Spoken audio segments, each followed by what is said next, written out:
Sa kwentong ito, malalaman natin ang tungkol sa isang baryo na may nakakatakot na tradisyon tuwing gabi ng mangkukulam.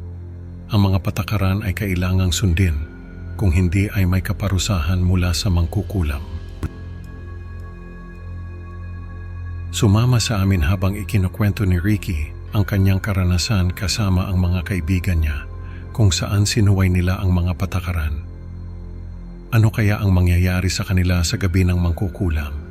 Alamin natin kung paano nila hinarap ang takot at misteryo ng gabing iyon. Ricky ang pangalan ko. Noon daw ay may mangkukulam na nakatira sa liblib na bahagi ng baryo namin, sa gitna ng gubat. Hindi ko na inabot yung panahon na yon. Pero sabi ni Mama, noong mga bata pa raw sila, ay may isang gabi sa isang taon na tinatawag nilang gabi ng mangkukulam. Bilang paggalang daw sa mangkukulam na yon, ay may mga patakaran na dapat sundin. Kapag hindi raw sinunod yung mga patakaran na yon, ay magagalit yung mangkukulam at paparusahan ang sino mang hindi sumunod. Nung bata ako, ay may mga kaibigan ako na nakatira sa baryo namin. Kami nila, Junjun at Ramil, ay hindi naniniwala sa mga kwento ng matatanda tungkol sa mangkukulam na yon. Nung isang beses nga ay nagpunta kami sa gilid ng gubat na sinasabi nilang teritoryo ng mangkukulam. Pero wala naman kaming nakita. Nung araw ng gabi ng mangkukulam, ay nagtipon-tipon yung mga tao sa sentro ng baryo. May isang matanda na nagsalita. Binigay niya yung mga patakaran na dapat sundin namin. Una, lahat daw ng bahay ay dapat may dahon ng saging na nakasabit sa pintuan. Yun daw ang magsisilbing proteksyon mula sa mangkukulam. Pangalawa ay walang sino man ang pwedeng lumabas ng bahay simula alas 6 ng gabi hanggang alas 6 ng umaga. Pangatlo ay dapat daw ay patay ang lahat ng ilaw sa bahay. Hindi raw dapat makita ng mangkukulam na may nakatira sa bahay na yon. Sumunod naman lahat ng tao. Lahat ng bahay sa baryo ay may mga dahon ng saging sa pintuan. Pagpatak ng alas 6 ay nagkulong na lahat ng tao sa bahay nila. Nakapatay na rin ang lahat ng ilaw. Ang tanging ilaw na lang ay yung galing sa buwan. Parang may tensyon sa loob ng baryo. Walang gustong lumabas. Si Ramil ay nagkasakit ng araw na yon. May lagnat siya at nangangailangan ng gamot. Wala silang stock ng gamot sa bahay. Kaya ang sabi ni Tita ay bibili na lang siya ng gamot kina Aling Nena. Ang kaso ay nakatulog si Tita at hindi na nakabili ng gamot.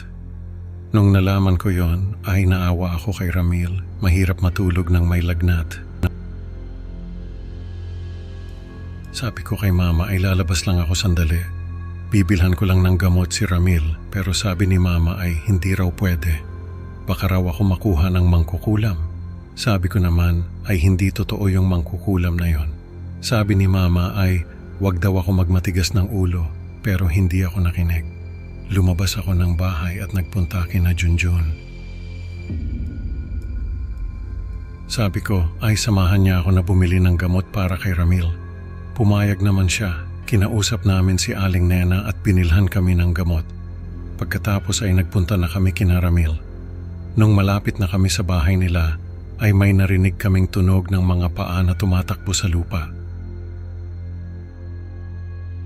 Sabi ko kay Junjun ay baka aso lang. Pero sabi niya ay hindi raw aso yon, kasi yung mga paa raw ay parang paa ng tao. Nagtago kami sa gilid ng bahay nila Ramil. Nung lumingon kami sa pinanggagalingan ng tunog, ay nakita namin yung mangkukulam. Matandang babae siya, mahaba yung buhok at parang nakalutang sa ere. Yung mga mata niya ay parang itim na butas, nakakatakot yung itsura niya, parang hindi tao. Tumakbo kami ni Junjun pa uwi.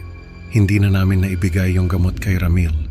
Pagdating sa bahay ay nagalit si Mama. Sabi niya, buti raw at hindi ako nakita ng mangkukulam. Dahil kung nakita raw ako ay baka kinuha ako noon. Nung kinaumagahan ay nalaman namin na nawawala si Ramil. Sabi ni tita ay nung gabi raw ay nakita niya si Ramil na nakahiga sa kama. Pero nung umaga raw ay wala na ito sa kama. Pinuntahan namin yung gilid ng bahay nila Ramil kung saan kami nagtago ni Junjun. Nakita namin yung mga dahon ng saging na nakakalat sa lupa. Sabi ni Mama ay yun daw ang dahilan kung bakit hindi kami nakita ng mangkukulam. Nung sumunod na taon ay ako na yung nagbigay ng babala sa mga bata tungkol sa gabi ng mangkukulam. Ang kwento na ito ay nagpapaalala sa atin na ang pagsuway sa mga patakaran ay may kaakibat na kaparusahan.